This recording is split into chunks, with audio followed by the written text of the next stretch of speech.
దావీదు గారు చిట్ట చివర రాసినటువంటి మాటల గురించి దేవుడు పలుకుతూ, యెషయా కుమారుడగు దావీదు పలికినటువంటి దేవోక్తి ఇదే. యాకోబు దేవుని చేత అభిషిక్తుడై మహాధిపత్యము నొందినవాడును, ఇశ్రాయేలీయుల స్తోత్రగీతములను మధురగానము చేసిన గాయకుడగు దావీదు పలికిన దేవోక్తి ఇదే అని అక్కడ యేసుక్రీస్తును గూర్చినటువంటి ప్రవచనాలు చెప్తాడండి. చివరి మాటల్లో యేసుక్రీస్తును గూర్చినటువంటి ప్రవచనాలు చెప్తాడు. చాలా అద్భుతమైన ప్రవచనాలు చెప్తాడు. మనుష్యులను ఏలు ఒకడు పుట్టును, అతడు నీతిమంతుడై దేవుని యందు భయభక్తులు కలిగి ఏలును. ఉదయకాలపు సూర్యోదయ కాంతి వలను, మబ్బు లేకుండా ఉదయించిన సూర్యుని వలను, వర్షము కురిసిన వెంబట నిర్మలమైన కాంతి చేత భూమిలో నుండి పుట్టిన లేత గడ్డి వలెను అతడు ఉండును. ఇలాగా అత్యద్భుతమైన ప్రవచనాలు రాసి చచ్చిపోయాడు. లాస్ట్లో ఎండింగ్లో కూడా దేవునితో మంచి సహవాసం చేస్తున్నవాడుగా ఉన్నాడు. ఏమండి, బాల్యదినములు ఎందే సృష్టికర్తను స్మరణకు తెచ్చుకోవాలి. యవ్వన కాలమున కాడి మోయిట నరునికి మేలు.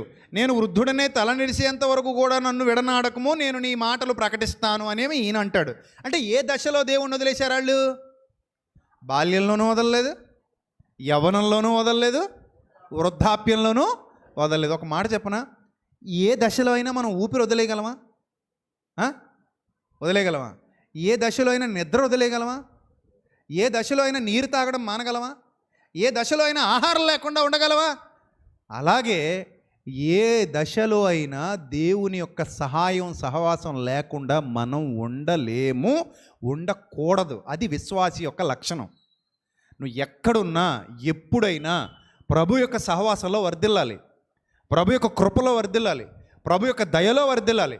ఒక విషయం చెప్పనా, క్రైస్తవ్యానికి ఉన్న ప్రత్యేకత ఏమిటంటే, నిజంగా సత్యవాక్యం ప్రకటించే సంఘంలో నువ్వు ఉంటే నీ హృదయాన్ని చెక్కి నీలో ఉన్న మలినాన్ని తీసేసి ప్రభు యొక్క సారూప్యంలోనికి నిన్ను నడిపించే బాధ్యత సేవకుడు తీసుకుంటాడు.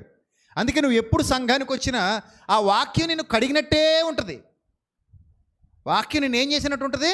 కడిగినట్టే ఉంటుంది. కడుగుతున్నారు, నన్ను క్లీన్ చేస్తున్నారు, నాకు సర్వీసింగ్ జరుగుతోంది, నాకు హార్ట్ సర్వీసింగ్ జరుగుతోంది. ఏ సర్వీసింగ్ ఇది? Heart servicing. Car servicing, bike servicing, heart servicing. ఈ సర్వీసింగ్ దేంతో? దేవుని వాక్యమును దేవుని వాక్యమును ఉదకముతో ఉదక స్నానము చేస్తున్నారు. అలా మన లోపలి భాగాలు కడుక్కుంటున్నాం హృదయంలో. సరే, ఇప్పుడు చిట్ట చివరి దశలో వృద్ధాప్యంలో ఇలా మాట్లాడినటువంటి దావీదు జీవితంలో కొన్ని పేజెస్ చూస్తే, కీర్తనల గ్రంథం 78వ కీర్తన, కీర్తనల గ్రంథం 78వ కీర్తన 70వ వచనం చదువుదాం ఒకసారి. 78వ కీర్తన 78వ కీర్తన 70వ వచనం, 72వ వచనం కూడా చదువుదాం. నీ దాసుడైన దావీదును కోరుకొని, తన దాసుడైన దావీదుని ఏం చేసి? కోరుకుంటున్నానన్న చదివారు కదా ఇందాక. కోరుకొని గొర్రెల దొడ్లలో నుండి అతన్ని పిలిపించను. దేవుడు దావీదుని పిలిపించాడంటమ్మా. గొర్రెల దొడ్లలో నుండి అతన్ని పిలిపించాను. తర్వాత పాడి గొర్రెలను వెంబడించుట మాన్పించి తన ప్రజలైన యాకోబును, తన స్వాస్థ్యమైన ఇశ్రాయేలును మేపుటకై ఆయన అతన్ని రప్పించెను. అతడు యథార్థ హృదయుడై వారిని పాలించెను, కార్యములు యందు నేర్పరి అయి వారిని నడిపించెను. ఒక రాజు, ఒక కాపరి, ఒక దైవ సేవకుడు, ఒక దైవ ప్రవక్త యొక్క లక్షణం ఎలా ఉండాలి? ఎలా ఉండాలి? యథార్థ హృదయుడుగా వారిని పాలించాలి. 2, కార్యములు యందు నేర్పరి అయి వారిని నడిపించాలి.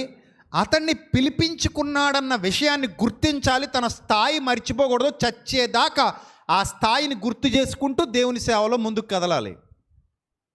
అందుకే దావీదు అనేకమైన ఆశీర్వాదాలు సొంతం చేసుకున్నాడు అంటే కారణం, అంత ఘనత పొందుకున్నాడంటే కారణం, దేవుని పట్ల అతనుకున్న విధేయత, అతని తగ్గింపు స్వభావం. దేవుడు గద్దించినప్పుడు లోబడాలి. కొంతమంది గద్దింపుకు లోబడరు, చెవినెవరు గద్దింపుకు లోబడరు. అది వంకర హృదయం. గద్దింపుకు లోబడదు. తప్పు చేసుకోవడం, నేను తప్పు చేయలేదని అనుకునే హృదయం వంకర హృదయం. తప్పు ఒప్పుకోదు ఆ హృదయం, వంకర హృదయం. అది గద్దింపుకు లోబడదు. కానీ దావీదు అలాంటి వాడు కాడు. నువ్వు తప్పు చేసావు దావీదు అనగానే ఏం చేశాడు? వెంటనే సింహాసనం దిగేశాడు. సరిదిద్దుకోవడం ఏంటి? సింహాసనం దిగేసి వచ్చేసి బూడిదలో కూర్చున్నాడు. పశ్చాత్తాపడ్డాడు, గోనె పట్ట కట్టుకున్నాడు, ఏడ్చాడు, కన్నీరు గార్చాడు. అది కదా, అంత విధేయత చూపించాడు దావీదు. దేవుడికి నచ్చేశాడు, అందుకే క్షమాపణ పొందుకున్నాడు. మీలో ఎవరైనా సరే నిజమైన పశ్చాత్తాపం ఉంటే దేవుడు వెంటనే క్షమించేస్తాడు. ఆయన క్షమించుటకు సిద్ధమైన మనస్సు గలవాడు. మీరు పశ్చాత్తాపంతో ప్రభువుని వేడుకోండి, ఇమ్మీడియట్ స్పాట్లో నీకు క్షమాపణ పెడతాడు. ఆ రోజు నుంచి నువ్వు కొత్త జీవితం మొదలుపెట్టు. దేవుని ఆత్మ సహాయం నీకు తోడుగా ఉంటుంది. ఆత్మ నడిపింపులో ముందుకెళ్ళిపోతావు. పరిశుద్ధాత్మ నడిపింపు గలవారు ధన్యులు. ఆత్మ నడిపింపు, ఎందరూ దేవుని ఆత్మచేత నడిపింపబడుదురో వారు దేవుని కుమారులై ఉంటారని వాక్యం సెలవిస్తుంది. ఆత్మ నడిపింపు చాలా గొప్పది. అది ఉన్నవారు అందరూ ధన్యులే. ఎవరైతే ఆత్మ నడిపింపులో ముందుకెళ్తుంటారో వారు తొట్టిల్లిపోరు, తొందరగా వాళ్ళు పడిపోరు. వాళ్ళకి ఆ వివేకం, విజ్ఞత దేవుడు ఇస్తూ ఉంటాడు. వాళ్ళ కంట్రోల్లో ఉంటారు. వాళ్ళు నడిపిస్తాడు దేవుడు. ఎంత దాకా నడిపించాలో అంత దాకా నడిపిస్తాడు. జాగరూకత ఇస్తాడు, తెలివిస్తాడు, యుక్తిస్తాడు, భక్తిస్తాడు, అన్నీ ఇస్తాడు. చూసారా ఇక్కడ ఏం జరిగింది? అతన్ని పిలిచాడట, కోరుకున్నాడట, అతనితో ఈ పాత పని మానిపించి కొత్త పని చేయించాడట. అతడు యథార్థ హృదయుడై దేవుడి పనిని సంపూర్ణంగా ముగించాడట. ఆయన అప్పగించింది పాలించే పని. యథార్థ హృదయుడై వారిని పాలించెను, కార్యములందు నేర్పరి అయి వారిని నడిపించెను అని వ్రాయబడింది. చూడండి, వృద్ధాప్య దశకు వెళ్ళేసరికి ఇంకా దావీదు ఎలా మారిపోయాడట? కీర్తన 92:15 ఒకసారి చదువుదాం. కీర్తన 92:15 చదవండి. వారు ముసలితనమందు ఇంకా చిగురు పెట్టుచుందురు అని ఉంది. అసలు దేనికి చిగురు పెట్టుచుందురు? 13వ వచనం నుంచి చదువుదాం. 13వ వచనం నుంచి చదువుదాం ఒకసారి. అందరు తీయండి. యెహోవా మందిరములో నాటబడిన వారై. ఏమండి ఎప్పుడైనా మాట అబ్జర్వ్ చేశారా? నాటబడ్డం అంటే ఏంటంటే, నాటబడ్డం అంటే అసలు నాటబడుట అన్న పదాన్ని ఎక్కడ వింటాం మనం? మొక్క దగ్గర, చెట్ల దగ్గర వింటాం. ఇప్పుడు ఈరోజు ఇక్కడ నాటిన మొక్క రేపు మనకి కోటకమం సెంటర్లో కనబడదు కదా. నల్లమందు సందులో నాటితే శ్యామల సెంటర్కి వచ్చేస్తుందా? రాదు కదా. మరి మొక్క ఎక్కడ ఉంటుంది? ఎక్కడ నాటితే అక్కడే ఉంటుంది. చూడండి, మన ఈ చర్చి బయట ఒక మొక్కను చూసారా? పెద్ద చెట్టు ఉంది, మొక్క అది. చెట్టు ఎప్పటి నుంచి ఉంది? అది నిన్న ఉందా? లేదు కదా. ఈరోజు వచ్చింది షాపింగ్కి. దాన్ని అమలాపురం బస్సు ఎక్కి, ఫ్రీ బస్సు, షాపింగ్ చూసుకొని వచ్చింది. ఈరోజు ఇక్కడ వాక్యం వింటుంది నిలబడి. మళ్ళీ వాక్యం అయిపోయాక బస్సు ఎక్కి అమలాపురం వెళ్ళిపోద్ది ఆ చెట్టు. అంటే మీకు ఎలా ఉంది ఇది? కామెడీగా ఉందా? కామెడీగానే ఉందా? కామెడీగానే ఉంటుంది. మరి ఎందుకు? చెట్టు అమలాపురం నుంచి రాదు, బస్సులు ఎక్కదు. అది ఎక్కడ నాటబడిందో స్థిరంగా ఉంటుంది. ఎలా ఉంటుంది? స్థిరంగా ఉంటుంది. అవునా? ఇప్పుడు ఇక్కడ దేవుని మందిరంలో ఏమవ్వాలట? నాటబడాలట. అంటే దేవుని మందిరంలో నాటబడాలంటే ఒక్కొక్కరు ఒక్కొక్క గిరిగీసుకొని ఇంకెలాగా సెంటర్లో పోలీసు ఉంటారు కదా, పట్టుకొని స్టాప్ అని బోర్డు పట్టుకొని ఇంకా అలా ఉండాలి. ఇలా మనం దిష్టి విగ్రహాల్లాగా, శిలా విగ్రహాల్లాగా ఉండాలి మనం ఇక్కడ. మరి నాటబడ్డం అంటే అర్థం ఏమిటి? అది ఆయన పనుల్లో, ఆయన పరిచర్యలో, ఆయన వాక్యంలో, ఆయన చిత్తంలో, ఆయన జ్ఞానంలో ఎదుగుతూ, మందిర పరిచర్యలో ఉంటూ, సహవాసంలో బ్రతుకుతూ, అందరితో పాటు కలిసి మెలిసి ఆయన కార్యాభివృద్ధి యందు ఎప్పటికీ ఆసక్తులై ఉండండి. ప్రభు కార్యాభివృద్ధి యందు ఎప్పటికీ ఆసక్తులైన కొత్త ముఖాలు ఉన్నాయనుకోండి, మనకి ఈరోజు కొత్తగా కనిపిస్తారు వాళ్ళు. ఇక రోజుల తరబడి, సంవత్సరాల తరబడి అదే ముఖాన్ని రోజు చూస్తున్నాం అనుకోండి, కొత్తగా ఎందుకు కనిపిస్తారు? తెలిసిన ముఖమే కదా, అలవాటైన ముఖం. ఇంక మనం పరిచయం చేసుకొని పని లేదు కదా. అక్క, తమ్ముడు, బావ, చెల్లి, అన్నయ్య అనుకోక్కర్లా. ఎందుకంటే అందరూ పరిచయస్తులు, ఒకరితో ఒకరు తెలిసిన వాళ్ళు మీరు అందరూ కదా. అలాగా నాటబడిపోవాలట యెహోవా మందిరంలో. ఏమైపోవాలి? నాటబడాలి. యెహోవా మందిరములో నాటబడిన వారై వారు మన దేవుని ఆవరణములలో వర్ధిల్లుదురు అన్నాడు. వారు మన దేవుని ఆవరణములలో వర్ధిల్లుదురు. వర్ధిల్లలమ్మ దేవుని సేవలో. ఆయన సేవ చేయడం మనకు ఒక వరం, అదృష్టం. అది ఏదైనా కానివ్వండి, చిన్నదా పెద్దదా మనకు అనవసరం. దేవుని పని అంటే చేయడమే. కుర్చీలు సర్దినా తప్పులేదు, తుడిచినా తప్పులేదు, ఆ చెప్పుల దగ్గర కాపలా ఉన్నా తప్పులేదు. మంచినీళ్ళు పట్టి వాళ్ళకి వీళ్ళకి ఇచ్చినా తప్పులేదు. ఏదో ఒకటి మనం దేవుని సేవ చేయాలి, దేవుని మందిరంలో ఉండాలి, దేవుని పరిచర్యకు ఇవ్వాలి, ఆ పరిచర్యలో ఆ ధనాన్ని వాడాలి, ఆ పరిచర్య కొరకు అవసరమైతే దానాన్ని సమకూర్చుకోవాలి. అంతే, అది న్యాయంగా జరగాలి, యథార్థంగా జరగాలి. అది మన హృదయాల్లోంచి రావాలి. అలా రావాలంటే దైవ భయం ఉండాలి. దైవ భయం లేనివాడికి ఏముండదు? యథార్థత ఉండదు. సో ఇలాగ అందరూ కలిసిమెలిసి ప్రభు కార్యాభివృద్ధి యందు, ఆత్మల రక్షణ యందు ఎప్పటికీ ఆసక్తి పరులుగా ముందుకు కొనసాగాలి. వాళ్ళు దేవుని ఆవరణంలో వర్ధిల్లుతారట, దేవుని ఆవరణములలో వర్ధిల్లుదురు. అలా సంవత్సరాలు గడిచిపోతాయట. వాళ్ళు ఏం చెప్తారంటేనట, నాకు ఆశ్రయదుర్గమైన యెహోవా యథార్థవంతుడనియు. ఆశ్రయదుర్గం ఎప్పటి నుంచి? నాటబడిన నాట నుంచి.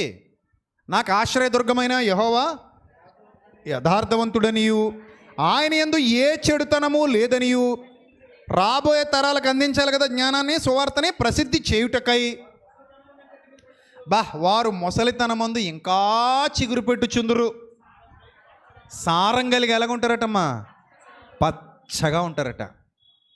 ఏమండి, ఎంత గొప్ప ఆశీర్వాదం అండి ఇది. దేవుడు అవకాశం ఇస్తే మన అందరి జీవితాల్లో ఇది నెరవేరునుగాక. అంతే కదా మరి. ఎంత బాగుంటుందండి. మీకు విషయం చెప్పనా, నాకులాంటి ఇలా నా ఏజ్లో ఉన్నవాళ్ళు చెప్పే మాటల కంటే కూడా బాగా పండు ముసలు అయిపోయి ఇవే మాటలు అనుభవాలతో పండు ముసలని చెప్పాడు అనుకోండి, ఎలా ఉంటుంది? ఇంకా బాగుంటుంది. అంటే వెయిట్ పెరుగుద్ది. ముసలాళ్ళ మాటకి ఏం పెరుగుద్ది అంటే, దేవుని జ్ఞానం దగ్గర పడుచు ముసలని ఏం తేడా లేదు. తిమోతి పడుచుడే, యవనస్తుడు, యవన కాలంలో సేవలోకి వచ్చాడు, గొప్పగా ఆత్మలు రక్షించాడు. నేను కూడా 24 ఏళ్ల వయసులో వచ్చాను నేను సేవలోకి. అప్పుడు నాకు 24 ఏళ్ళు. ఇప్పుడు 24 ఏళ్ళ కుర్రాళ్ళకి లోకం మామూలుగా తెలియదు, కన్ను మిన్ను కానట్లేదు. అంటే అంతకుముందు మనం ఆ టైప్ అనుకోండి. కానీ 24 ఏళ్ల వయసుకు వచ్చేసరికి దేవుడు 2 దెబ్బలు కొట్టి గట్టిగా కూర్చోబెట్టి చక్కగా నాకు జ్ఞానం ఇచ్చి, వివేకం ఇచ్చి, అప్పటి నుంచి సేవలో నడిపిస్తున్నాడు. అంటే చిన్న వయసులో దేవుని సేవలో అడుగుపెట్టడం అనేది సామాన్యమైన సంగతి కాదు.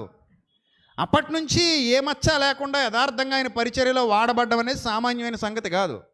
ఆయన చిత్తాన్ని జరిగించాలి, ఆయన యందు భయభక్తులు కలిగి ఉండాలి, హృదయం నిండా ఆయన్ని నింపుకోవాలి, పౌరుషం కలిగి, రోషం కలిగి ఆయన కోసం పనిచేయాలి. ఇప్పుడు ముసలితనం వచ్చేసింది అనుకోండి, బాగా పండు ముసలాళ్ళం అయిపోయి ఊగుతున్నాం, శరీరం శుష్కించిపోయింది, పునాదులు కదిలిపోతున్నాయి, స్కెలిటన్ వీక్ అయిపోయింది. ఎప్పుడు భూకంపం వస్తుందో తెలీదు, మొత్తం వ్యవస్థ కూలిపోయే రోజు ఒకటి వస్తుంది. ఊగుతుంటాం కదా, చాలామంది ఇలా అంటుంటారు, ఈ మైకిలో పట్టుకో టీ గ్లాస్ పట్టుకున్నారు అనుకోండి, ఇలా అంటుంటుంది పాపం. చేతికి సత్తువు తగ్గిపోయి ఇలా ఊగుద్ది. మళ్ళీ ఒక ఆయన ఉంటాడు, ఇలా పట్టుకుని తాగుతాడు టీ, ఇది ఊగిపోతుంటుంది చెయ్యి, ఇలా పట్టుకొని ఇలా తాగుతాడు. ఒక సిప్ వేయడానికి ఎంత బాధపడతాడో, జాలేస్తుంది, అయ్యో పాపం అనిపిస్తుంది. రేపొద్దున మన పరిస్థితి అంతే. కానీ అప్పుడు కూడా ఆశీర్వాదం ఏంటో తెలుసా? ఆశీర్వాదం, నీ దగ్గర డబ్బులు ఉన్నాయి, ఆస్తులు ఉన్నాయి, అంతస్తులు ఉన్నాయి, 10 మంది సేవకులు ఉన్నారు, అది కాదబ్బా ఆశీర్వాదం అంటే. చదవండి ఎంత బాగుందో, వారు ముసలితనమందు ఇంకా చిగురు పెట్టుచుందురు. ఎలా ఉంటారమ్మా? సారం కలిగి పచ్చగా ఉంటారంట. పచ్చగా ఉందురు, సారము కలిగి పచ్చగా ఉందురు అంటున్నాడు. ఎంత గొప్ప దీవెన ఇది! ఎంత గొప్ప దీవెన, ఎంత గొప్ప ఆశీర్వాదం! ఆయనలో వీరి జీవన విధానం అలా ఉందన్నమాట. ఆయనలో వీరి జీవన విధానం అలా ఉంది. అంటే ఇంత గొప్ప జీవన విధానం కలిగి ఉన్నారు వాళ్ళు. అలాగే కీర్తనల గ్రంథం 37వ కీర్తన 25వ వచనం కూడా చూద్దాం. కీర్తనల గ్రంథం 37వ కీర్తన 25వ వచనం. నేను చిన్నవాడని ఉంటిని. ఇప్పుడు ఏమైపోయాడంట? ముసలివాడు అయిపోయాడు. నేను చిన్నవాడనై ఉంటిని, అప్పటి నుంచి మొదలైంది నా యాత్ర. ఇప్పుడు ఎక్కడి దాకా వచ్చాను? ముసలివాడనైపోయాను, ముసలివాడనై ఉన్నాను. నెక్స్ట్, అయినను నీతిమంతులు విడవబడడం కానీ, వారి సంతానం భిక్షమెత్తడం కానీ నేను చూడలేదు అన్నాడు. దినమెల్ల వారు దయాళురై అప్పులిస్తూ ఉంటారు, వారి సంతానపు వారు ఆశీర్వదింపబడుదురు. దేవుని నామానికి మహిమ కలుగును గాక. ఎంత గొప్ప వాగ్దానాలండి ఇవన్నీ కూడా. నేను ఇంత అనుభవంతో చెప్తున్నాను. ఆయన అంటున్నాడు, రాసిన భక్తుడు అంటున్నాడు, నేను ఇంత అనుభవంతో చెప్తున్నాను. దావీదు కీర్తనది. దావీదే అంటున్నాడు, ఏమంటున్నాడు? నేను చిన్నవాడనై ఉంటిని. ఎప్పుడు మనం చదువుకున్నాం కదా, ప్రారంభం చదువుకున్నాం కదా. ఇప్పుడు ఫస్ట్ వచ్చిన మీరు చదివింది అదే. ఆయన చిన్నవాడై ఉన్నప్పుడు ఏం జరిగిందో అదే మీరు చదువుకున్నారు. నాట నుండి దేవుని ఆత్మ బలముగా దావీదు మీదకి వచ్చిందని చదువుకున్నారు. ఇప్పుడు చిన్నవాడని ఉంటుని ఇప్పుడు ఏమైపోయాను? ముసలాన్ని అయిపోయాను. అప్పుడు చిన్నవాడిని, ఇప్పుడు ముసలాన్ని అయిపోయాను. ముసలివాడని ఉంటుని అయినను నా లైఫ్లో, నా ఎంటైర్ లైఫ్లో నేను ఎన్నడూ చూడని విషయం ఏమిటంటే నీతిమంతులు విడవబడటం, దేవుడు నీతిమంతుల్ని విడిచిపెట్టడం అసాధ్యం, జరగదది. లోకం అంతా నిన్ను వదిలేయచ్చేమో, లోకంలో ఎవరైనా నిన్ను విడిచిపెట్టేయచ్చేమో, లోకం అంతా నిన్ను పట్టించుకోకపోవచ్చేమో, లోకం నిన్ను గుర్తించకపోవచ్చేమో, నీ అయిన వాళ్లే నీకు దూరం అయిపోవచ్చేమో, నీ అయిన వాళ్లే నిన్ను వెన్నుపోటు పొడవచ్చేమో, లేదా నువ్వు నమ్మి తాళి కట్టించుకున్న వాళ్ళు, నమ్మి తాళి కట్టిన వాళ్లే నీకు వెన్నుపోటు పడవచ్చేమో, ఎవరైనా జీవితంలో నీకు వ్యతిరేకం కావచ్చేమో, జరగవచ్చేమో తెలియదు. మనుషులు కదా, మనుషుల్లో రకరకాల మనస్తత్వాలు గల వాళ్ళు ఉంటారు. వాళ్ళు ఒకవేళ నీకు కీడు చేస్తే చేయొచ్చు. కానీ సర్వోన్నతుడైన దేవుడు, నువ్వు నీతిమంతుడివి, నీతిమంతురాలివి అయితే ఎన్నడూ నిన్ను విడువడు, ఎన్నడూ నీ చెయ్యి విడిచిపెట్టడు, నిన్ను ఎడబాసి ఎక్కడికి వెళ్ళడు. నీతిమంతులు విడవబడటం కానీ, వాళ్ళ సంతానం భిక్షమెత్తుకోవడం కానీ నేను చూడలేదని దావీదు ప్రవక్త చెప్తున్నాడు. సాక్ష్యం, అది బలమైన సాక్ష్యం. నేను చూడలే నా లైఫ్లో. ఎందుకు చూడలా? అతడు నీతిమంతుడు, వీరు నీతిమంతుని సంతానం, వారి పిల్లలు. మీకు విషయం చెప్పనా? తండ్రి నుండి కేవలం ఆస్తి మాత్రమే వస్తుంది అనుకుంటే పొరపాటు. తండ్రి నుండి, తల్లి నుండి ఆశీర్వాదాలు కూడా బిడ్డల మీదకి వస్తాయి. ఇది పచ్చి నిజం. ఎందుకో చెప్పనా?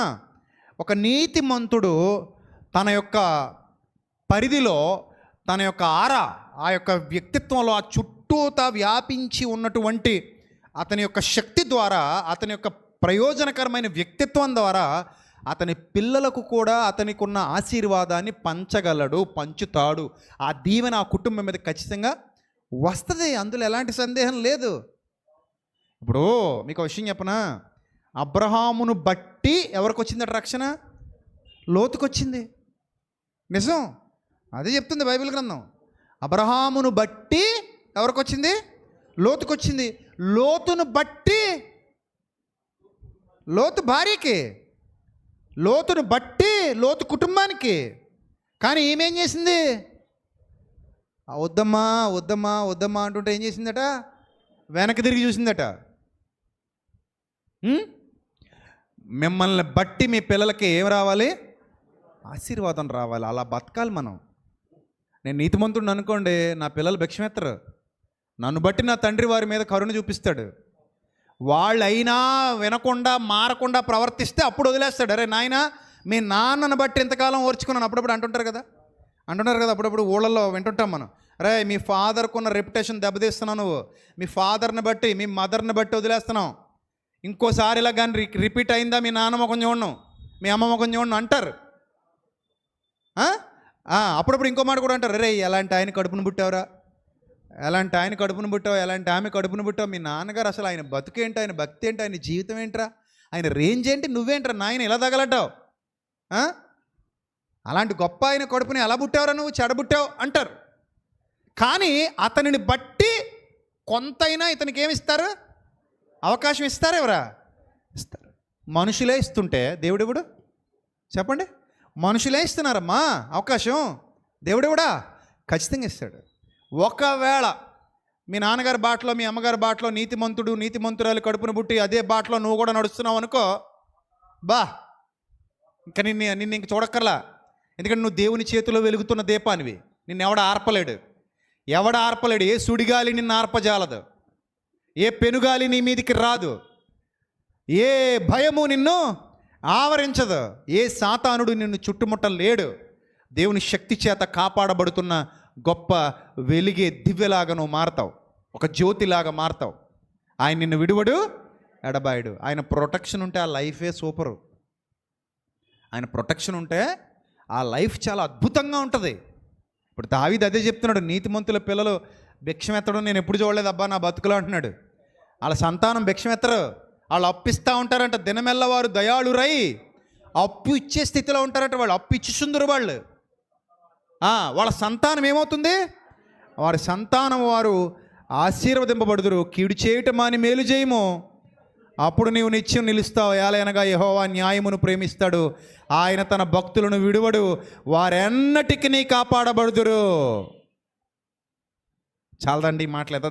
నాకైతే మీకు చెప్తుంటేనే బోల్డ్ ధైర్యం వచ్చేస్తుంది లోపల నుంచి. మరి మీకు ఎలా ఉందో నాకు తెలీదు. ఈ మాటలు మీకు చెప్తుంటే, మీకు ఉపదేశిస్తుంటే నాకు ఎక్కడ లేని ధైర్యం వస్తుంది, గుండెల్లో ఏదో తెలియని ఆనందం వస్తుంది. అబ్బా చాలు తండ్రి, నువ్వు ఉన్నావు మాకు అనిపిస్తుంది. నువ్వు ఉన్నావు మాకు చాలు. అదే కదా పాటలో రాశాను, నాకు తోడుగా. అది మన దుబాయ్లో పాట కూడా అదే కదా, నువ్వు ఉంటే చాలు, నువ్వు ఉంటే చాలు. సో ఆయన ప్రేమ, ఆయన కృప మన మీద ఉంటే చాలదా ఈ జీవితానికి? ఆయన వదలడు మనల్ని. నమ్మకంగా ఉంటే ఎవరిని వదులుతారు? అసలు వదులుతారా? నువ్వు ఎప్పుడు నమ్మకం తప్పిపోతావో అప్పుడు నీ మీద విరక్తి వస్తుంది. అదే నువ్వు నమ్మకంగా యథార్థంగా నీతిగా ఉన్నావు అనుకో, నీ చెయ్యి విడవడు ఆయన. ఎందుకు వదులుతాడు? నా కుమారుడు నా కుమార్తె దగ్గర తీసుకుంటాడు, హత్తుకుంటాడు ఆయన. ఎప్పటి వరకు ఉన్నట్టు ఈ యాత్ర? ఎప్పటి వరకు? ముసలితనం వచ్చేంత వరకు ఆగని యాత్ర, సాగే యాత్ర. అలా సాగుతూనే ఉంటుంది ఆ యాత్ర. అప్పుడు నిండు వృద్ధాప్యంలో ఏం జరుగుతుందో చెప్పనా? ముగింపులోకి వెళ్తాను, చూడండి ఎంత బాగుంటాయి ఈ వచనాలు. నిండు వృద్ధాప్యంలో ఏం జరుగుద్దో ఈ వచనాలు చూపించి ముగిస్తాను.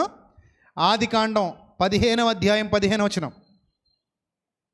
ఆదికాండం 15వ అధ్యాయం 15వ వచనం చదవాలందరూ. నీవు క్షేమముగా నీ పితరుల యొద్దకు పోయేదవు. బా ఏమిటండి అది? ఏంటది? మంచి వృద్ధాప్యమందు పాతి పెట్టబడదువు.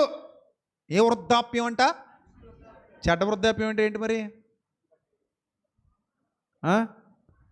అంటే ఇక్కడ భాష శైలి అర్థం కావాలి. భాషా శైలి. ఏ వృద్ధాప్యం? మంచి వృద్ధాప్యంలో ఉంటావు నువ్వు. ఆ వృద్ధాప్యం నీకు చెడ్డగా ఉండదు. ఎలా ఉంటుంది? చాలా మంచిగా ఉంటుంది.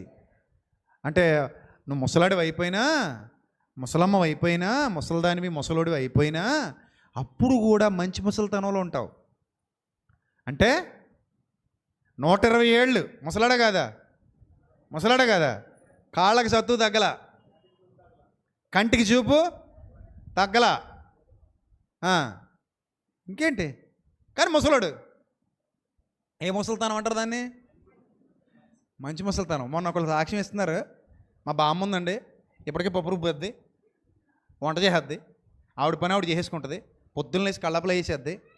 ఎంతరా నాయన వయసు అంటే 87 సంవత్సరాలు. అంటే ఒకసారి అలా అనిపించింది నాకు. ఓరు నాయన, 87 సంవత్సరాలకి మీ మా అమ్మ లేచిపోయి తన పని తాను చేసేసుకొని, ఏంటి తెల్లవారుజాములు లేచేసి అన్ని పనులు చక్కబెట్టేసి పప్పు కూడా రుబ్బి మళ్ళీ మామూలుగా గ్రైండర్లు అది తిందంట. ఆవిడకు రుబ్బురోలు కావాలంట, ఆ రుబ్బురోళ్ళనే చేసుకుంటుందంట చట్నీలు అవి. రుబ్బురోలు రుబ్బేసుకొని చక్కగా ఇడ్లీలు వేసుకొని చట్నీ చేసుకొని తినేసి మళ్ళీ తనే కడిగేసుకొని తనే పేరు చేసుకొని ఇంకేమైనా పనుందా? మనం ఆ ఇడ్లీ ఆవిడ వేసి పెడితే లేవలేక లేచి, ఏంటి నీకు 20 ఏళ్ళ ముసలమ్మో నువ్వు? 30 ఏళ్ళ ముసలోడివి. 20 ఏళ్ళ ముసలమ్మలో 30 ఏళ్ళ ముసలోళ్ళు ఎక్కువైపోయారు ఇప్పుడు. 20లో వచ్చేసింది 60. ఇంకా 60లోకి వెళ్తే ఉండదు.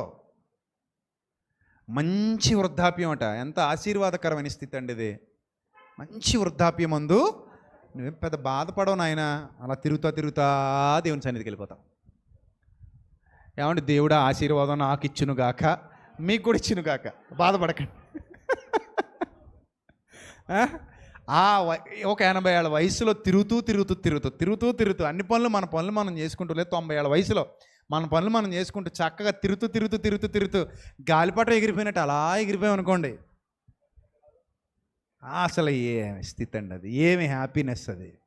అప్పటికి కూడా నేను జ్ఞాపకాల్లో పెట్టుకోవాలి. అబ్బా నిన్న కూడా దేవుని పని చేశాడండి, నిన్న కూడా ప్రసంగం చేశాడు, నిన్న కూడా పాట పాడాడు, నిన్న కూడా ఈ పని చేశాడు, నిన్న కూడా ఈ పని చేసింది అంటుంటే అబ్బాయి వినేవాళ్ళకి ఎలా ఉంటుంది అది?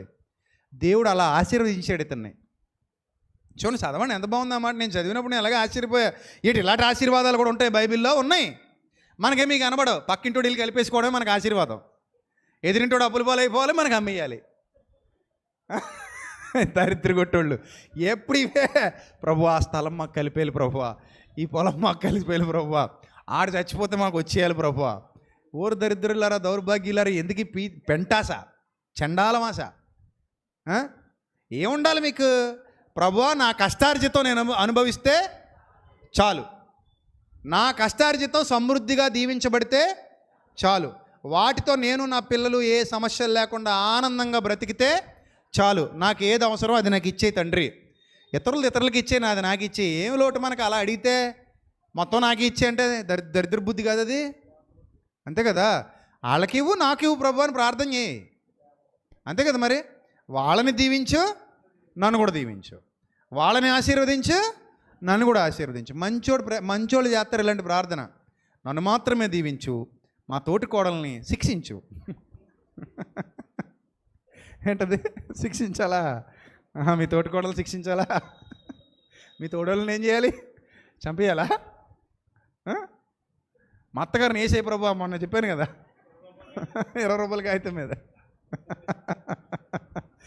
సో మనం ఎలా ఉండాలంటే, మన ఆలోచన విధానం ఎలా ఉండాలంటే, ప్రభువా నన్ను నాతో పాటు అందరినీ కూడా దీవించు ప్రభువా, ఎవరైతే నీ మార్గాల్లో నడుస్తున్నారో వారిని ఆశీర్వదించండి అని ప్రార్థించగలగాలి. అది మన జీవన విధానం కావాలి. చూడండి, ఇంత చక్కటి స్థితిలో ఆయన ఆశీర్వదిస్తున్నాడు. మంచి వృద్ధాప్యమందు నీవు ఏమవుతావు? పాతి పెట్టబడతావు అని చెప్తున్నాడు. ఇక ఆదికాండం 25వ అధ్యాయం, ఇంకోటి ఉంది ఇలాగా. ఆదికాండం 25వ అధ్యాయం 8వ వచనం ఒకసారి చదువుదామండి. ఆదికాండం 25వ అధ్యాయము 8వ వచనం చదువుదాం. అబ్రహాము నిండు వృద్ధాప్యమునకు వచ్చినవాడై మంచి ముసలితనమున ప్రాణము విడిచి మృతి పొంది తన పితరుల యొద్దకు చేర్చబడెను. ఏ ముసలితనమున? అది దేవుడి మాట నెరవేరింది. దేవుని వాగ్దానం ఏమైంది? నెరవేరింది. అందరికీ ఏమివ్వాలో ఇచ్చేశాడు, ఏం చెప్పాలో చెప్పేశాడు. అబ్రహాము విశ్వాస వీరుడు, యాత్ర ముగించాడు, బతికినంతకాలం దేవుని కోసం ఉన్నతంగా బతికాడు, గొప్పగా బతికాడు, గొప్ప పరిచర్య చేశాడు. ఇంకా లాస్ట్ అండ్ ఫైనల్ స్టేజ్కి వెళ్ళాడు. ఆ ఫైనల్ స్టేజ్లో ఆస్తులు ఎన్ని పంచిపెట్టేసిన తర్వాత లాస్ట్లో మరి వెళ్ళొస్తానరా చెప్పి వెళ్ళిపోవడం. మంచాలు బట్టి అయ్యే బాబు వద్దండి బాబు, అవన్నీ ఎందుకు, మనకు అనవసరం కదా. తిరుగుతూ ప్రశాంతంగా హ్యాపీగా దేవుని పని చేస్తూ ఆరోగ్యంగా హాయిగా అలాగ బెలూన్లాగా ఎగిరిపోతే అంతకంటే ఆశీర్వాదం ఏముంటుంది? ఇప్పుడు ఇక్కడ నుంచి ఇంకో ప్లేస్కి వెళ్తున్నాం విమానం ఎక్కి, అదేం శాపం కాదు మరణం అంటే. నా మట్టుకైతే బ్రతుకుట క్రీస్తు, మరణం అయితే లాభం అన్నాడు, చావు అయితే లాభం అన్నాడు భక్తుడు పౌలు. కాబట్టి మరణం శాపం కాదు, మరణం ఏమిటి? లాభం. నా మట్టుకైతే బ్రతుకుడు క్రీస్తు, చావైతే లాభం. కాబట్టి మరి అబ్రహాముకు చేసిన వాగ్దానం నెరవేరిందా లేదా? మంచి ముసలితనమున ప్రాణము విడిచి మృతి పొంది పితరుల యొద్దకు చేర్చబడ్డాడు. చూడండి, యోబు గ్రంథం 5వ అధ్యాయం 25, 26 వచనాలు కూడా చూద్దాం. యోబు గ్రంథం 5వ అధ్యాయము 25, 26 వచనాలు. మరియు నీ సంతానము విస్తారమగుననియు నీ కుటుంబీకులు భూమి మీద పచ్చిక వలె విస్తరించుదురనియు నీకు తెలియను. వాటి కాలమున ధాన్యపు పనులు ఇల్లు చేరునట్లు పూర్ణ వయస్సు గలవాడవై. దీవెన కాదా ఇది? శాపమా దీవెన ఇది? వాటి కాలమందు ధాన్యపు పనులు ఇల్లు చేరతాయట, అంటే ధాన్యపు గాదిలోకి వస్తాయట. ఎప్పుడైతే ధాన్యం సంపూర్ణం అయిపోయిందో, పంట చేతికి వచ్చేసిందో, బస్తాల్లోకి ఎత్తి ఎక్కడ తెచ్చుకుంటాం? మనం ఇంటికి తెచ్చుకుంటాం కదా. వాటి కాలమందు ధాన్యపు పనులు ఇల్లు చేరునట్లు నీవు పూర్ణ వయస్సు, సంపూర్ణంగా దేవుడికి ఇచ్చిన ఆయుష్కాలం అంతా బతికేసి, హ్యాపీగా బతికేసి మొత్తం వాడేసావు, డేటా మొత్తం వాడేసావు, ఇంకేం లేదు మిగల్లా. మొత్తం రీఛార్జ్ అంతా అయిపోయింది, ఛార్జింగ్ అంతా అయిపోయింది, అంత దాకా కంప్లీట్గా వాడేసి అప్పుడు పూర్ణ వయస్సు గలవాడవై సమాధికి చేరతావు. మరి అప్పటిదాకా దేవుని మార్గాల్లో నడుస్తావా? ఇంకా ఎన్ని చూడాలి, ఎన్ని దీవెనలు చూడాలి, నువ్వు ఎన్ని ఆశీర్వాదాలు చూడాలి, ఎన్ని శోధనలు ఎదుర్కొని గెలవాలి, గెలిచి నిలబడాలి. ఏది ఎదురొచ్చినా ధైర్యంగా ఎలా ఎదుర్కోవాలి, పోరాడాలి, దుష్టుని నీ పాదాల కింద చితకదొక్కాలి. లైఫ్ ఇంకా చాలా ఉంది. తొందరపడి చచ్చిపోకు. అర్థమైందా? తొందరపాటు నిర్ణయాలు తీసుకోకు. మీలో చాలామంది అలాగ అనుకునే ఉంటారు ఎప్పుడో ఒకప్పుడు. ఇప్పుడు బాధపడుతున్నారు, అయ్యయ్యో ఆ రోజు చచ్చిపోయి ఉంటే ఈ ఆనందం అంతా ఆ రోజే నాకు ఏమయ్యేది, ఆవిరైపోయేది అనిపిస్తుంది. ఖచ్చితంగా అనిపిస్తుంది. ఆ బ్యాడ్ థాట్స్ ఎప్పుడైతే మీ జీవితంలోకి వచ్చాయో, లైఫ్ గడిచిపోయిన తర్వాత అనిపిస్తుంది, అమ్మో నేను ఆ రోజు బాగానే చచ్చిపోలేదు బాబోయ్ అనిపిస్తుంది. అందరి జీవితాల్లో తప్పు నిర్ణయాలు ఒకసారి తీసుకుంటారు, కాదనన్ను. కానీ వన్ ఫైన్ డే అది ఏ నిర్ణయం అని తెలుస్తుంది, తప్పు నిర్ణయం అని తెలుస్తుంది. ఆ రోజు ఖచ్చితంగా ఆనందపడతారు.